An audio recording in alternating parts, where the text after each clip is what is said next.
Boa noite. Quantos estão felizes de estarem aqui hoje?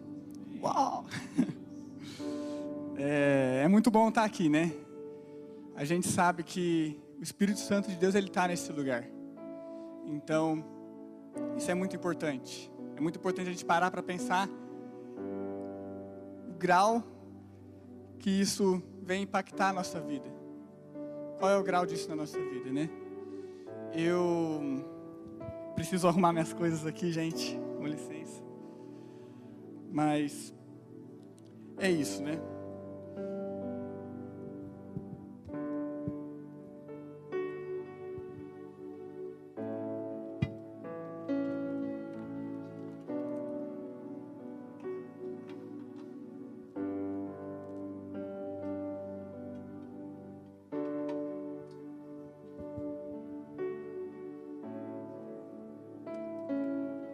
Engraçado é que o louvor hoje, as canções, elas deram muito de encontro com o que eu vou pregar aqui hoje. E eu fui analisando uma a uma, né? A primeira, a segunda. Falei, gente, teve uma hora que eu ajoelhei ali e falei, cara, como que Deus é bom. E a gente tem que se atentar a essas coisas, né? Deus, ele fala com a gente também durante o louvor. Eu tô falando muito baixo, gente. Tá todo mundo me escutando? Ótimo. Amém.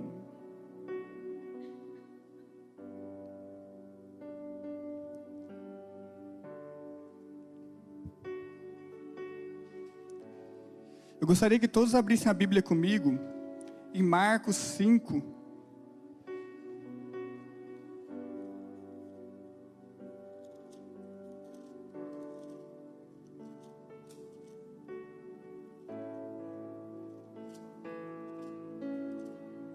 Marcos 5:1 em diante.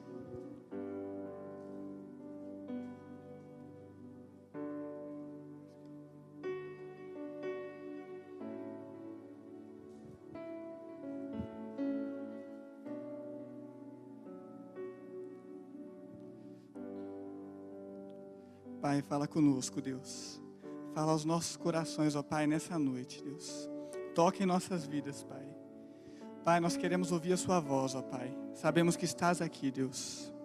Nós queremos sair daqui transbordando da tua presença, Pai. Em nome de Jesus, Deus. Amém? A Bíblia diz assim em Marcos 5.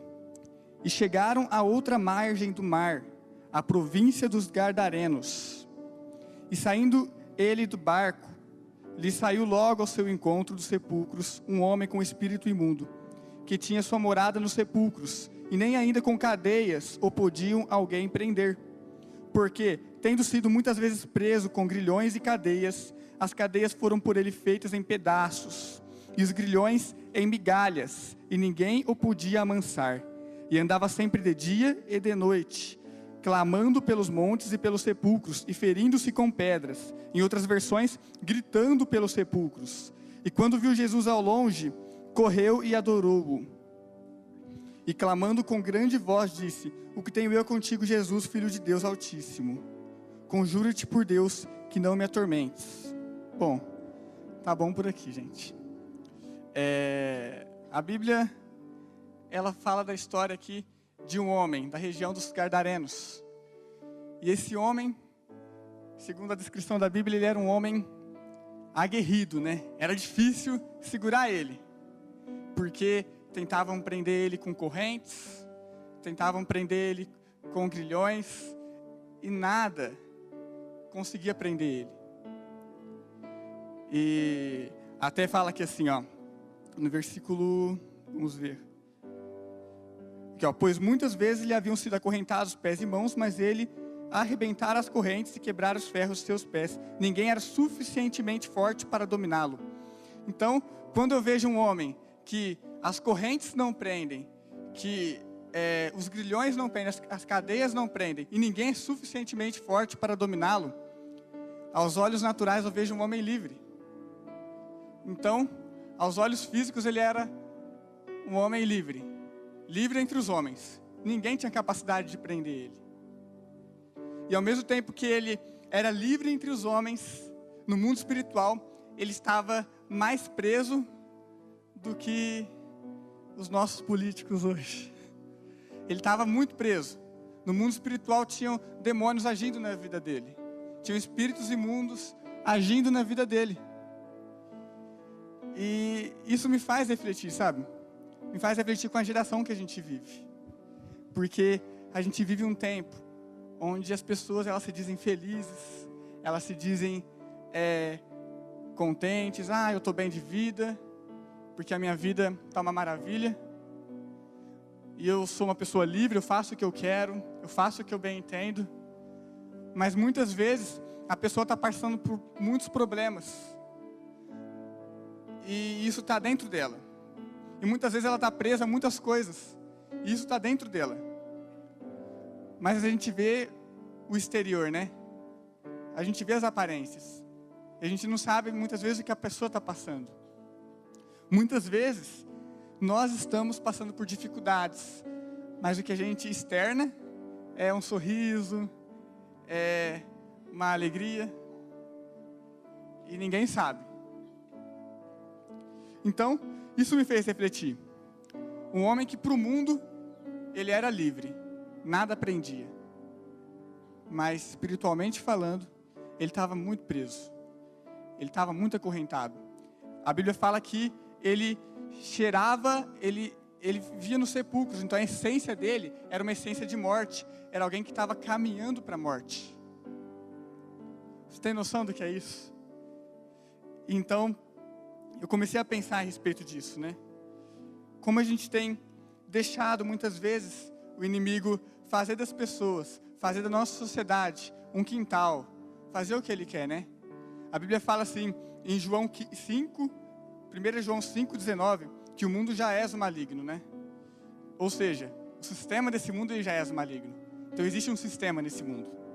Um sistema que está sob domínio do maligno. E como é esse sistema? É um sistema que ele trabalha para a inversão de valores. É um sistema que ele trabalha para a destruição das famílias. É um sistema que ele trabalha para nos enganar. Eu até anotei aqui, em João 8,44, Jesus dizendo aos judeus, né? Jesus estava muito bravo ali com alguns judeus, que estavam ali meio que julgando ele. Jesus em determinado momento, ele fala que eles são do diabo, né? E fala assim, o diabo foi homicida desde o princípio, e não se apegou à verdade, pois não há verdade nele. Quando mente, fala a sua própria língua, pois é mentiroso e pai da mentira. Então, se eu entendo que o sistema desse mundo está sob o domínio do diabo, está no controle do diabo, e o diabo é o pai da mentira, logo eu entendo que o diabo já preparou várias mentiras para a sua vida. Tem muita mentira para a sua vida. E às vezes, você cai na lábia do diabo.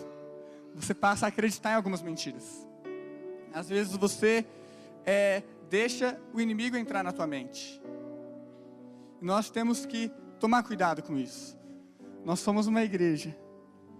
E nós somos uma igreja que anda unida. Uma igreja que caminha para a liberdade. Caminha e segue a liberdade. E partindo desse princípio, né? Eu separei aqui alguns tópicos. Algumas celas que nós vemos nesse mundo hoje. Eu comparo o sistema do inimigo como um sistema penitenciário. Algo feito para te prender. Feito para te deixar parado no tempo. E a primeira coisa aqui que eu anotei foi sobre ganância. Então, nesse mundo existem as celas da ganância. Quem aqui já viu alguém que é preso no dinheiro? Para ele tudo é dinheiro. Nós vivemos em uma sociedade onde só se fala em dinheiro. Se você analisar, né? Tem pessoas que falam, porque eu estou trabalhando porque eu quero ficar muito rico. Porque eu poderia ganhar na Mega Sena. Porque. Então, existem muitas pessoas presas nos grilhões da ganância. Muitas pessoas estão presas a isso. Muitos jovens estão correndo atrás, se esforçando, gastando toda a sua força para se enriquecer. Porque acreditam que a felicidade tá na riqueza. Acreditam que com o dinheiro tudo vai se resolver. E foca nisso. Foca nisso e vai. E caminha atrás disso. Não, porque eu quero ser rico, eu vou trabalhar muito, sei lá, eu vou estudar. Gente, é pecado trabalhar? Não, né? Na verdade, trabalhar é uma bênção. Quando a gente trabalha, a gente está exercendo algo que a gente recebeu do nosso Pai, que é Deus. Porque no DNA de Deus está o trabalho. Deus, Ele criou tudo isso que a gente vê aqui trabalhando. E a Bíblia ainda fala que Ele descansou no 7º dia. Então, trabalhar não é errado. Mas errado é muitas vezes a gente ter o foco errado. A gente fala, cara, se eu ficar rico, tudo vai mudar. Quando na verdade não vai. Se você parar para pensar, quando que esses políticos que nós temos vão gastar todo esse dinheiro que eles estão roubando? Alguém sabe? E aí, tio Demetrios? Difícil, né? Eles estão juntando mais do que eles podem gastar.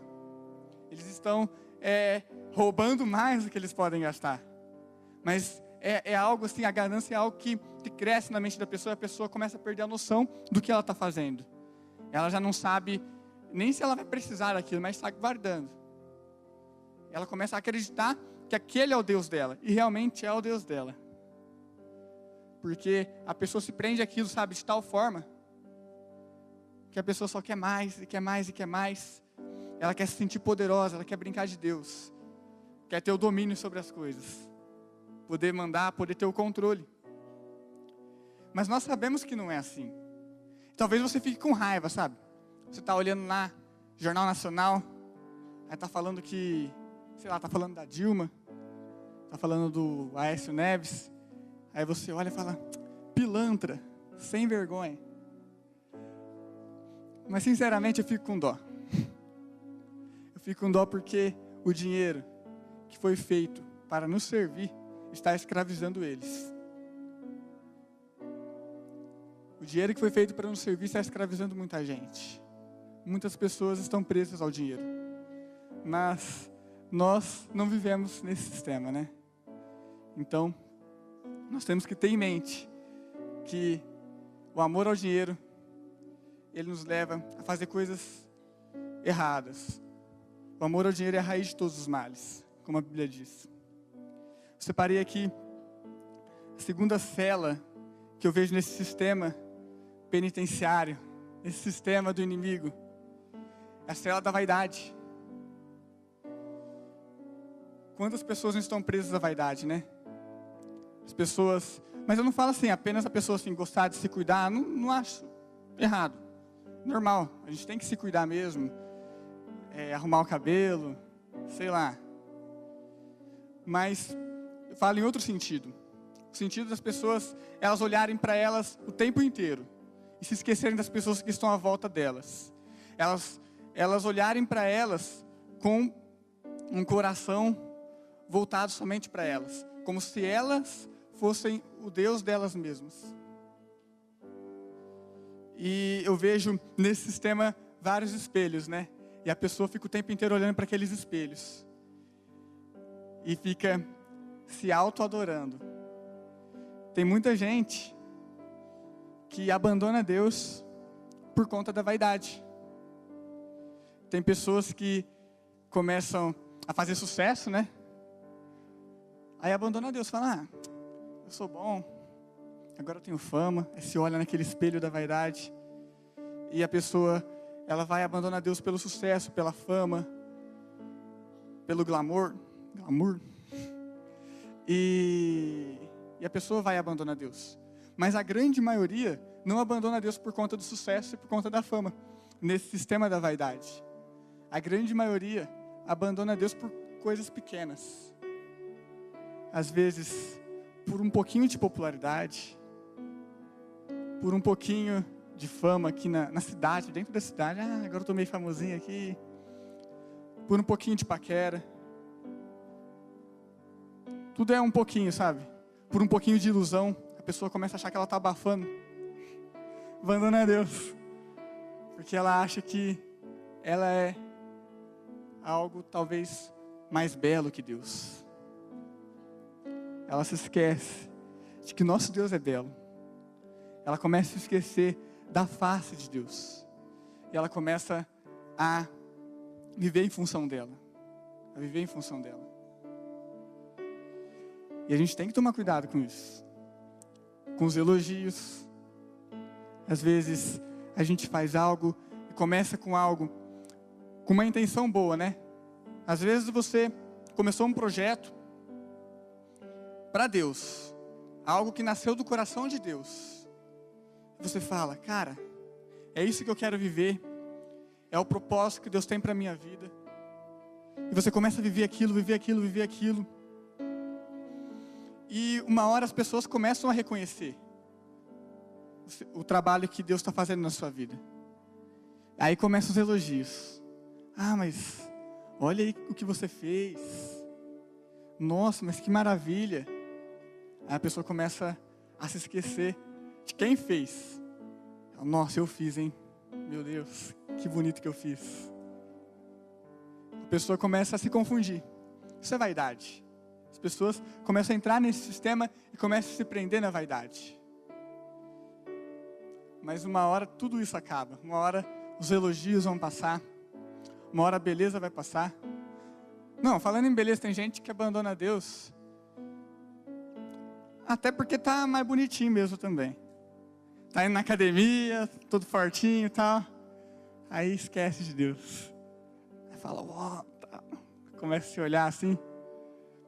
Então, gente, nós temos que tomar cuidado com isso.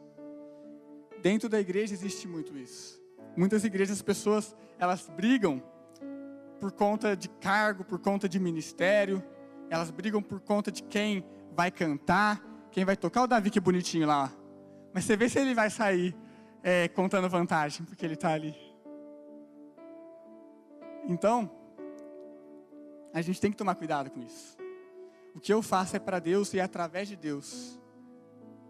O que eu faço não é através de mim. Eu tenho entendido isso a cada dia mais. E sempre que o orgulho tenta tomar conta, a gente tem que se ajoelhar no chão. Falar, Deus, é o Senhor, não sou eu. Porque a partir do momento que eu achar que sou eu estou caminhando para a perdição. Vamos tomar cuidado com a vaidade. Estou vendo os meninos ali atrás do futebol. Sejam bem-vindos aí, galera. A gente deu uma passadinha nas escolas hoje, para chamar alguns. E esses meninos bonitos aí veio.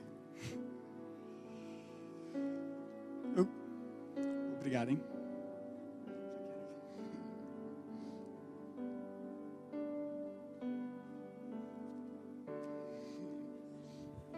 Cid.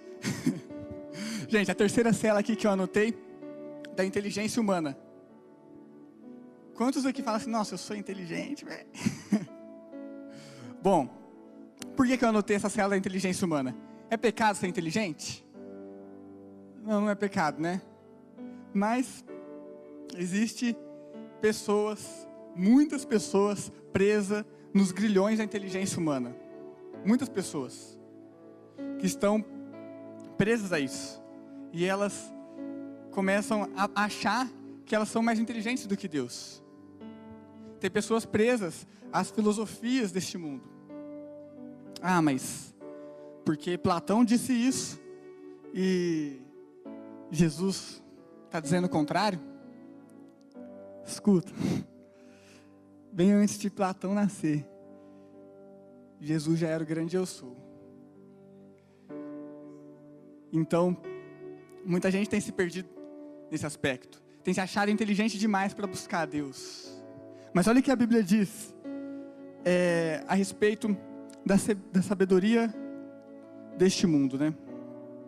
Em 1 Coríntios 3, 18, diz assim: não se enganem, se alguém de vocês pensa que é sábio, segundo os padrões dessa era, deve tornar-se louco, para que torne-se sábio.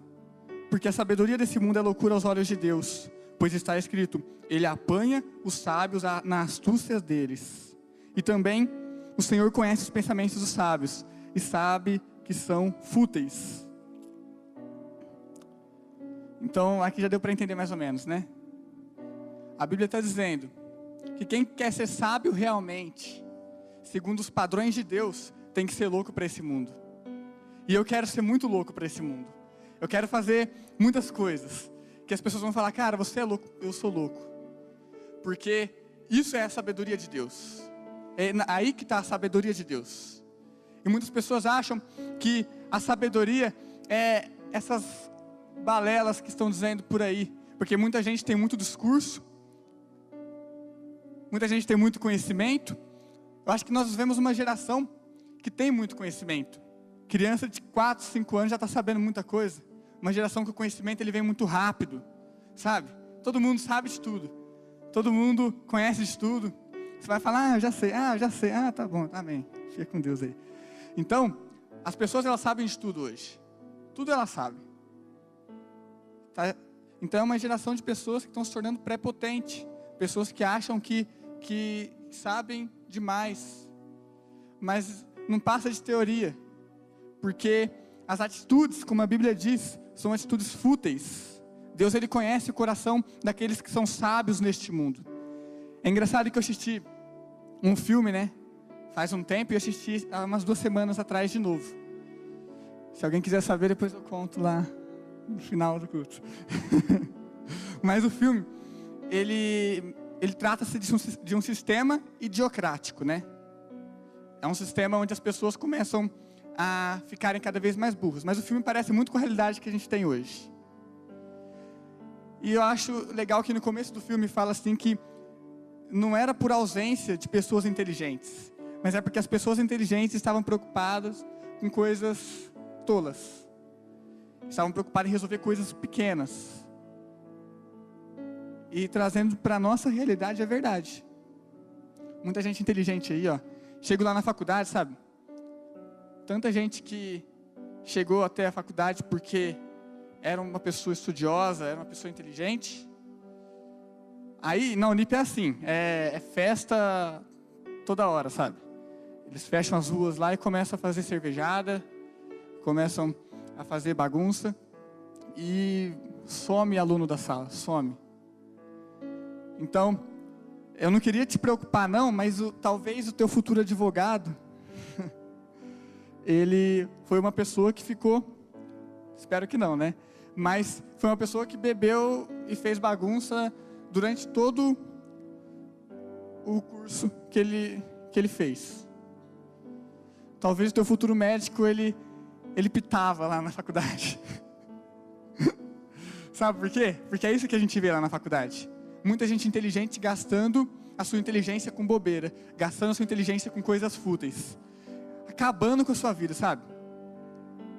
Você vê uma pessoa que você conhecia, nossa, esse cara era tão inteligente, olha o que ele está fazendo aí agora. Eles vão lá, se perde com bebida, se perde com droga, se perde com essas meninas aí. Enfim, e meninas se perdem com esses rapazes aí. E eles começam a perder a noção do que é realmente ser inteligente. A inteligência, segundo os padrões deste mundo, segundo está dito aqui na Bíblia, ela não é nada. Porque Deus ele conhece a astúcia deles.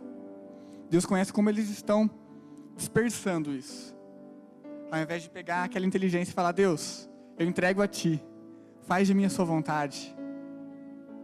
Eu quero que o Senhor use essa inteligência que eu tenho, que o Senhor me deu, como instrumento em Tuas mãos. Sabe? Falta isso. Falta isso. Mas o seu papel, igreja, é orar por eles. Não é criticar não, tá? Vamos orar porque realmente é uma geração que desacredita de Deus. Muitos não querem saber de Deus. Muitos acham que Deus é uma fábula. E eu estou na quarta, a quarta cela que eu separei aqui. A cela da religiosidade. A religiosidade. Então, gente, existem muitas pessoas presas aos grilhões da religiosidade. Mas como assim, né? A gente está tudo aqui na igreja, a gente não é tudo religioso? Não. Pelo menos não deveríamos ser. Porque Jesus, ele não veio, ele não saiu lá do trono dele, né? Para poder vir fazer uma missão aqui na terra e falar, pai, vou lá construir aquela igreja que o Senhor me mandou lá na terra. Jesus, ele não veio construir uma igreja aqui na terra. Ele não veio fundar mais uma religião, porque já existiam outras religiões. Ia ser muito pouco para Jesus, né? Sair lá do trono dele para vir fundar uma religião aqui na terra. E muitas pessoas acham que a religião salva, a religião isso, a religião aquilo. Porque a minha religião. E a gente esquece que a essência é Jesus. E Jesus, ele era quem mais combatia os religiosos. Jesus, ele era quem mais combatia os religiosos. Direto tinha um religioso ali na cola de Jesus. Jesus, mas não é assim não. Não, mas não é desse jeito não. E era desse jeito que funcionava. Tem até uma história na Bíblia, né, que Jesus, deixa eu ver se eu lembro aqui. Jesus, ele fala para um paralítico, né, que os pecados daquele paralítico estão perdoados. Seus pecados estão perdoados, né? Aí chegam os religiosos lá. Mas então, quem que você está achando que é para dizer que os pecados dele estão perdoados? Você está achando que você é Deus? Você está achando que você é quem, cara? Aí Jesus fala assim, mas o que é mais fácil para vocês? Eu dizer para ele que os pecados dele estão perdoados ou levanta e anda? Aí Jesus falou, levanta e anda. E aquele paralítico andou.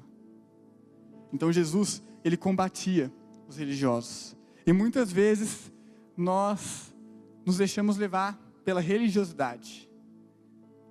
Nós começamos a nos tornar pessoas críticas, que tudo começa a julgar. Olha lá, chegou atrasado. Olha lá, está em pé ali, o que está fazendo em pé? Começa a julgar, sabe? Tudo é julgamento. O que o pastor está falando ali? Acho que não lembro disso daí na Bíblia, não. Então, gente, a gente sabe o que é uma crítica construtiva e o que é um julgamento segundo a nossa religiosidade. E muitas vezes nós agimos segundo a nossa religiosidade. Começa a parar para pensar. Não, mas isso que eu estou pensando aqui, isso que está na minha mente, é segundo o que Deus está falando no meu coração ou segundo a minha religiosidade? Ou porque eu julgo as pessoas?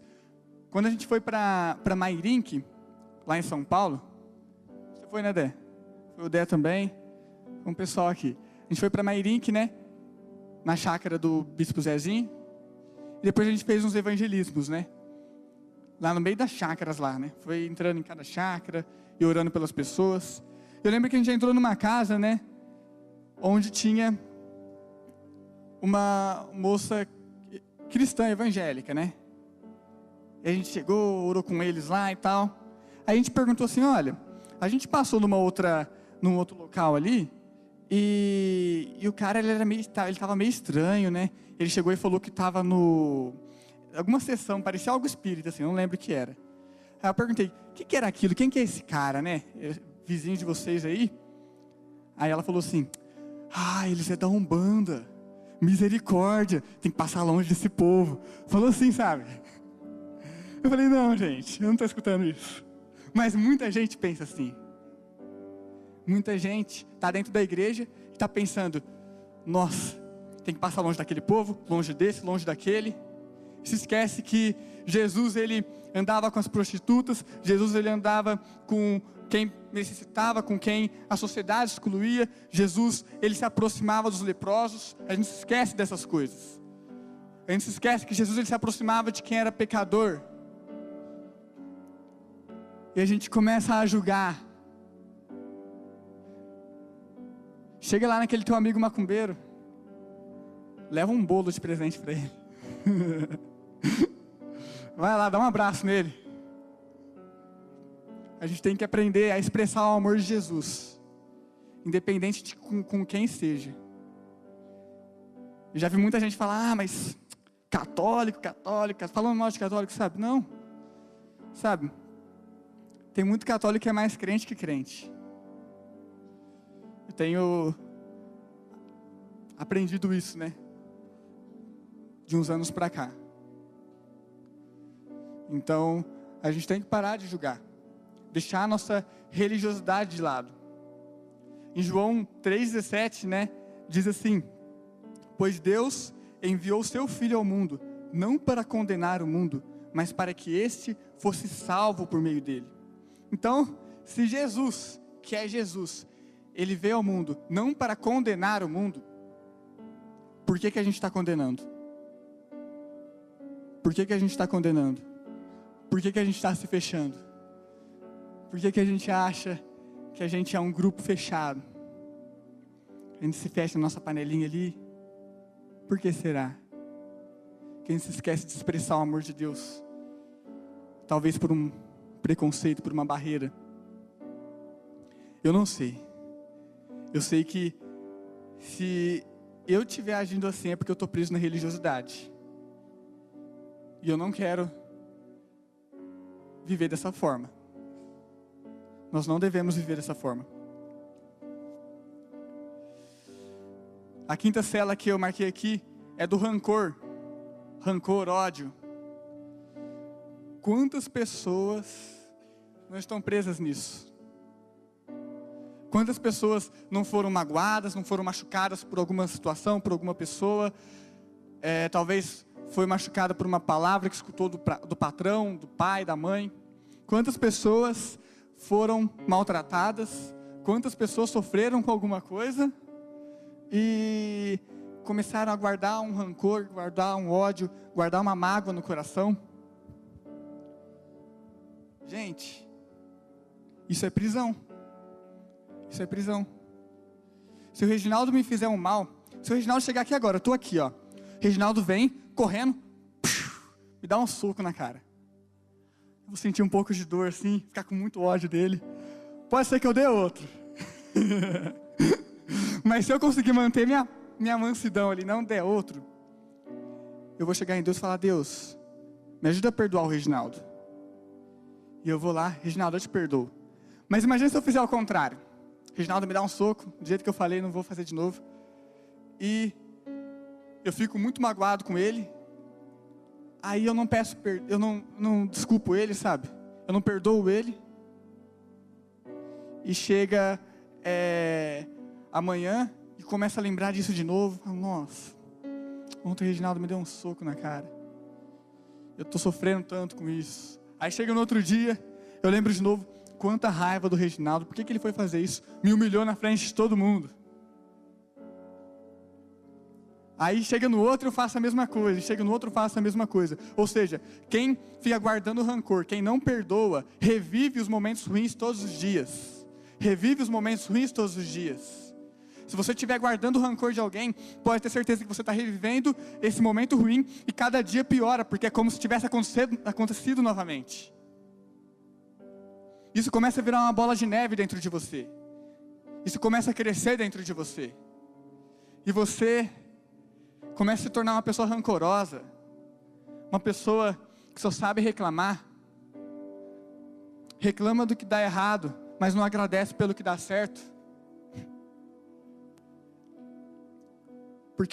Porque quando a gente não perdoa, a gente começa a viver isso.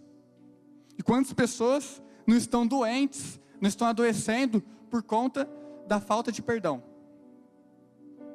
Muita gente.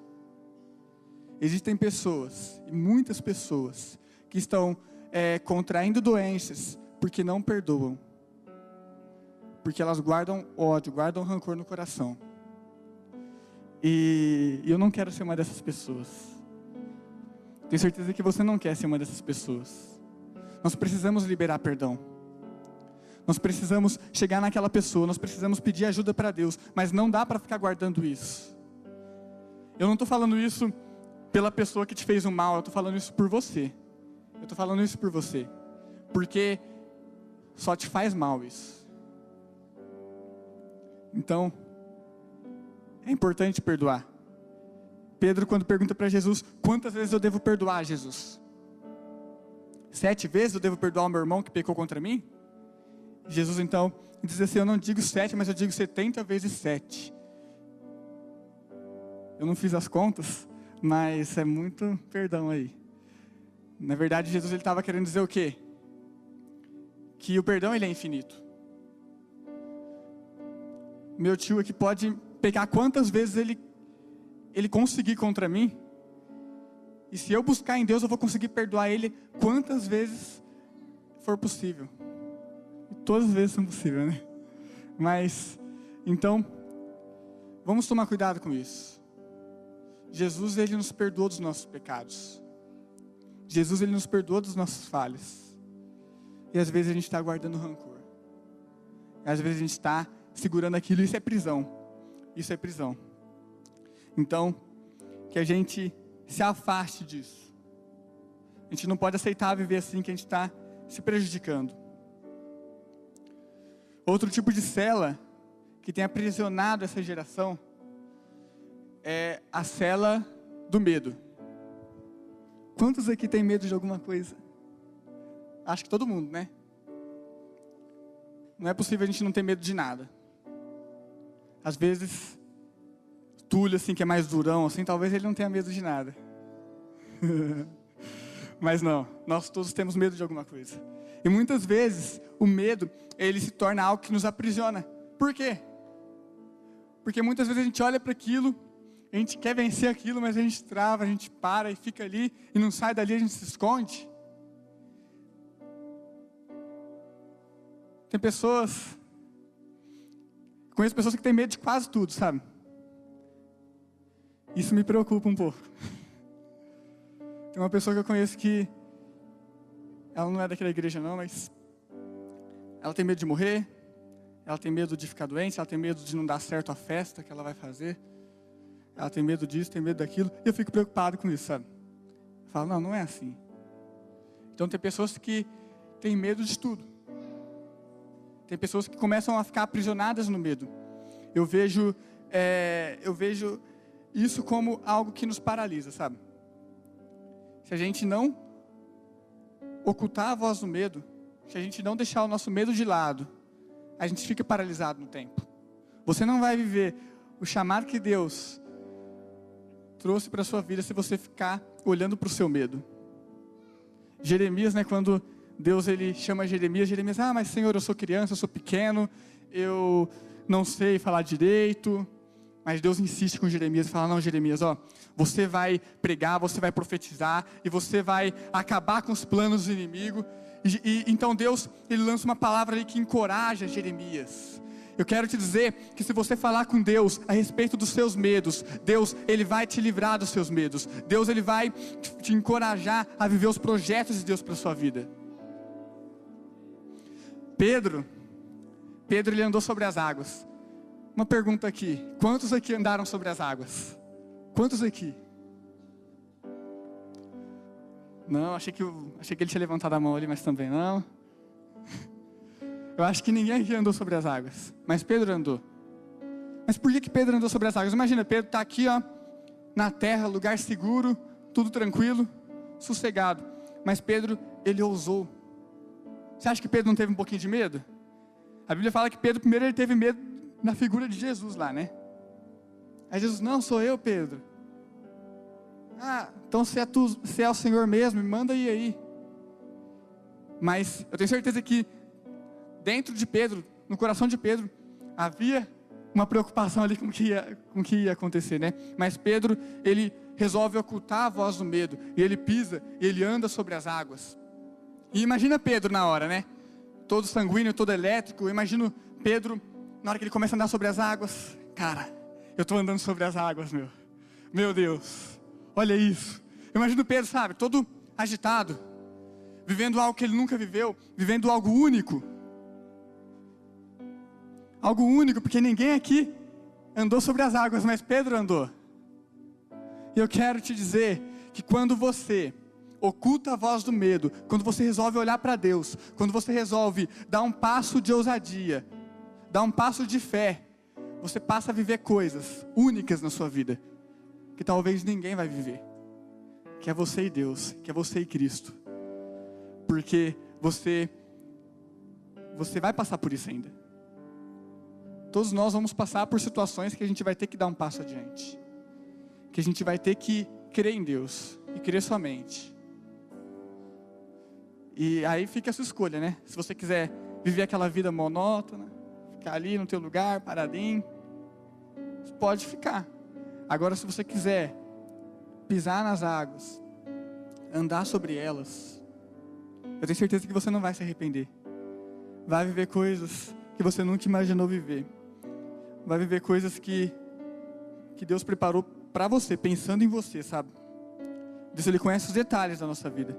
Ele preparou coisas para nós. Ele conhece as particularidades da nossa vida. Ele preparou algumas coisas que é somente para o Eduardo, que é somente para a Pamela. Preparou outras coisas que é somente para o Jonas, somente para o Bruno. Deus, Ele preparou coisas somente para a gente também. Experiências que a gente vai ter para contar aí para o resto da vida. Existem outras prisões, né? Eu não vou entrar em detalhes, mas existem pessoas presas à prostituição. Pessoas que a pessoa não aguenta ficar longe de alguém, tem que ter alguém, tem que estar tendo um caso com alguém, porque senão ela se sente mal. Ou aquelas pessoas que ficam, tipo, você não pode ver uma mocinha já está olhando. São pessoas que são aprisionadas também. E pessoas presas ao vício, droga, bebida, pornografia. E isso é algo que tem atacado, não só assim, eu vejo que tem atacado as crianças. Tem atacado as crianças, sabe? Não, eu lembro quando eu tinha 11 anos de idade, estava lá, acho que na 5ª série, veio uma menina da minha sala e falou assim, olha aqui que veio me mostrar tipo vídeo pornográfico, sabe? Meu Deus, o que é isso, sabe? Menina. Então, desde criança, sabe? Desde pequeno, tem muita gente já, o inimigo já prepara ali algo para poder te cercar, para poder começar a lançar dardo na sua vida. Então, as crianças hoje já estão sendo muito atacadas pela pornografia. E o nosso papel é orar a respeito disso. A gente não pode aceitar isso. Tem muita gente dentro da igreja. Hoje, não, eu não vou nem falar o que foi falado hoje de manhã aqui. Não vem ao caso, mas tudo bem. Então, tem pessoas presas à preguiça. A pessoa, ela não aguenta nada. Tudo é um trabalhão para ela. Ela olha, nossa. Ah não, mãe, vou ter que ir lá na esquina comprar suco. E tem muita gente que está presa na preguiça e deixa de fazer as coisas de Deus por preguiça, porque prefere dormir, porque prefere passar a vida parado, porque prefere ficar ali no conforto, tudo muito bom, assistindo o jogo do Corinthians, porque geralmente, né? Mas a gente vê que tem pessoas que preferem isso do que a viver os propósitos que Deus trouxe para a vida dela. Isso é prisão. Pessoas aprisionadas às celas da preguiça. Tem pessoas aprisionadas às celas da distração. Facebook, WhatsApp. Quem tem Facebook e WhatsApp aqui? Também, gente. Então, mas tem gente que se alimenta de Facebook, WhatsApp, Instagram, o dia inteiro. O tempo todo. E fica naquilo, sabe? É Facebook o tempo todo. Fica lá rolando aqueles negócios que não tem nada de legal para ver, sabe? O tempo inteiro, mas aquilo te prende, sabe? Eu sei porque, direto e reto, eu faço propósito para não mexer em Facebook, porque eu sei que Facebook, você não está vendo nada de legal, você não está gostando do que você está vendo, mas você está mexendo. Ixi, sabe? É um negócio, é um instrumento muitas vezes nas mãos do inimigo. Não que a gente não possa usar também para o bem, a gente pode. Mas é algo que tem aprisionado muita gente. Tem gente que só passa a vida no Facebook. Facebook é tudo muito bonito, né? Coloca uma fotinha lá, feliz, sorrindo. Sua vida está bem, está tudo bem. Coloca umas frases de Jesus e uma fotinha lá, né? Sensualizando assim, dando uma piscadinha. Então, o Facebook, muitas vezes ele é uma distração nas nossas vidas. O WhatsApp muitas vezes é uma distração nas nossas vidas. Porque muitas vezes a gente conversa com todo mundo e esquece de conversar com Deus. Né? Se Deus tivesse WhatsApp, eu conversava, né? A pessoa já pensa assim. Mas Deus, ele gosta de um relacionamento mais profundo, um relacionamento mais intenso. Ele gosta de um relacionamento em que Ele anda perto do seu discípulo. Deus, Ele gosta de andar perto de você. Ele gosta de escutar a sua voz. Ele não quer receber uma mensagem no WhatsApp. Então, não deixe isso te aprisionar, porque isso é uma distração na sua vida. Esse é um sistema criado pelo inimigo. É um sistema do anticristo. É um sistema que quer te prender a muitas coisas. Que quer te fazer viver uma vida de ilusão. E eu estou falando tudo isso, por quê mesmo? Porque a gente começou falando daquele homem gadareno. Que ele, aos padrões do mundo, assim, né? Fisicamente ele estava livre, nenhuma corrente prendia ele, mas espiritualmente ele estava preso. Mas se a gente voltar lá em Marcos 5, versículo 6, tem até anotado aqui, peraí. Marcos 5, versículo 6 diz assim: quando ele viu Jesus de longe, correu e prostrou-se diante dele, e gritou em alta voz: que queres comigo, Jesus, filho do Deus Altíssimo? Rogo-te por Deus que não me atormentes. Pois Jesus lhe tinha dito: saia desse homem, espírito imundo. Então Jesus lhe perguntou: qual é o seu nome? Meu nome é Legião, respondeu ele. Porque somos muito. E implorava a Jesus com insistência que não os mandasse sair daquela região. Uma grande manada de porcos estava pastando numa colina próxima. Os demônios imploraram a Jesus: manda-nos para os porcos para que entremos neles. Então, ele lhes deu permissão, e os espíritos imundos saíram daquele rapaz e entraram nos porcos. A manada de cerca de 2.000 porcos atirou-se precipício abaixo, em direção ao mar, e nele se afogou. Aquele rapaz, ele não permaneceu mesmo, né? Aquele rapaz que espiritualmente estava preso, ele teve uma mudança de vida. Mas começou como? Um encontro com Jesus.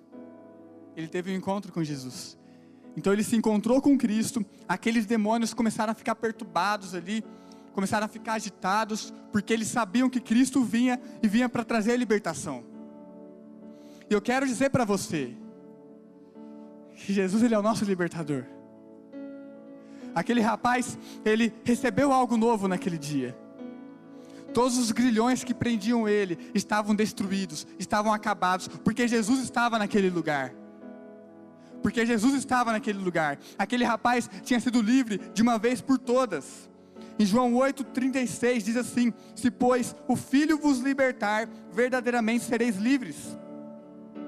Você entende a dimensão do que está sendo falado aqui? O Filho é quem liberta. Ele nos liberta para sempre.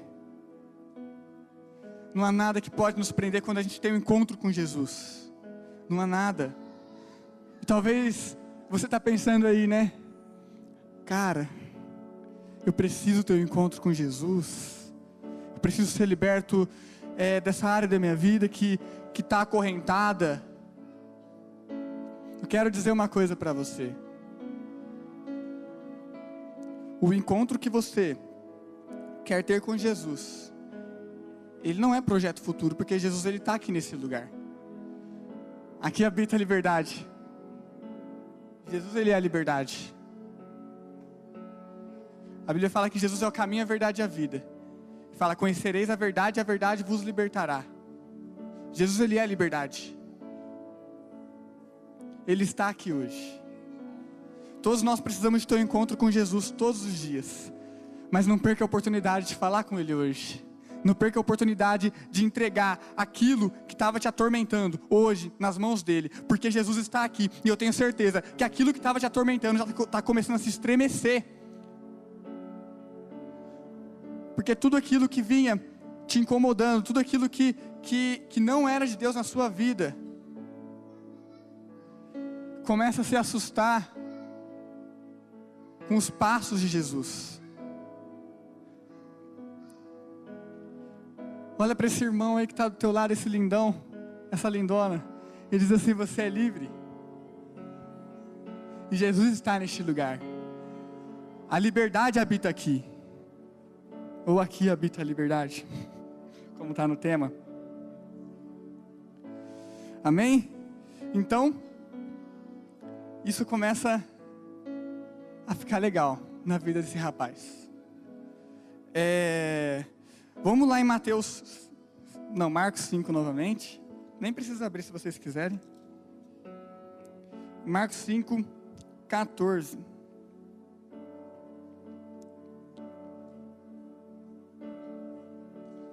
Amém? E os que apacentavam os porcos fugiram e o anunciaram na cidade e nos campos, e saíram muitos a ver o que era aquilo que tinha acontecido. E foram ter com Jesus e viram o endemoniado, que tivera a legião, assentado, vestido e em perfeito juízo, e temeram. E os que aquilo tinham visto contaram-lhes o que acontecera ao endemoniado e acerca dos porcos, e começaram a rogar-lhe que saísse do seu território.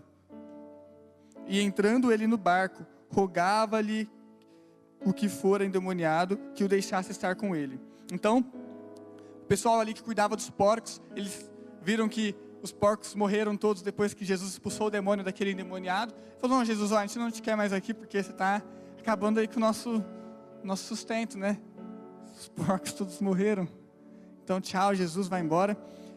Mas algo mais interessante, um ponto específico aqui, que eu acho muito tremendo, é que aquele rapaz que tinha sido liberto, aquele gadareno, ele tem uma revelação. E ele começa a dizer para Jesus: Jesus, me deixe com você. Jesus, eu preciso ir com você. Jesus, eu quero ir com você. Ele começa a suplicar a Jesus. A Bíblia está dizendo, ele começa a suplicar a Jesus, para Jesus deixar com que ele fosse com Jesus. Porque ele tem algo novo na vida dele agora. Porque ali ocorre um despertar na vida dele. Ele começa a entender que ele precisa se prender a Jesus.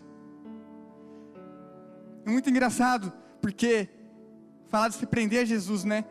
Quando eu escutava pregações que as pessoas falavam: a gente é escravo por opção, porque a gente é escravo por opção. Eu falava: cara, não, mas como assim escravo por opção? A gente é filho.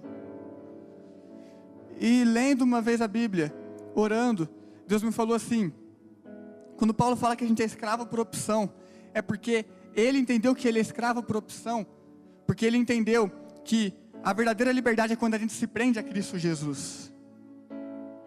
Ele entendeu que ele precisava se prender a Jesus. Então, na minha liberdade, eu me prendo a Jesus. Eu me junto ali de Jesus. Porque com Jesus, eu posso fazer muito mais. Porque com Jesus, eu posso viver coisas que eu nunca vivi. Porque com Jesus, eu posso ter a minha visão restaurada. Porque com Jesus, eu posso ter amor pelas pessoas. Porque com Jesus, as coisas são diferentes. E esse gadareno, ele sentiu isso naquele momento. Ele falou: não, Jesus, deixa eu ir contigo. Deixa eu ir contigo, tem uma vaguinha de discípulo lá não? Me coloca lá no meio. Vamos, Jesus. Ele teve esse despertar na vida dele. Nós precisamos nos despertar. Quanto tempo você passa com Jesus? Sabe? Acorde, já chama Jesus para andar contigo. Jesus, vamos comigo para o trabalho. Tu és bem-vindo entre nós. Vem, Senhor. Comece a chamar Jesus. Jesus, estou indo para a faculdade. Vamos, Jesus. Pode ir. Então, Jesus, a gente precisa ter essa revelação. Entender que é ao lado de Jesus que a gente começa a vencer as nossas batalhas. E esse gadareno, ele teve essa revelação. Eu acho tremendo. E então no versículo 19 e 20 diz: Jesus, porém, não lhe permitiu que fosse com ele, mas disse-lhe: vai para a tua casa, para os teus, e anuncia-lhes quão grandes coisas o Senhor te fez, e como teve misericórdia de ti.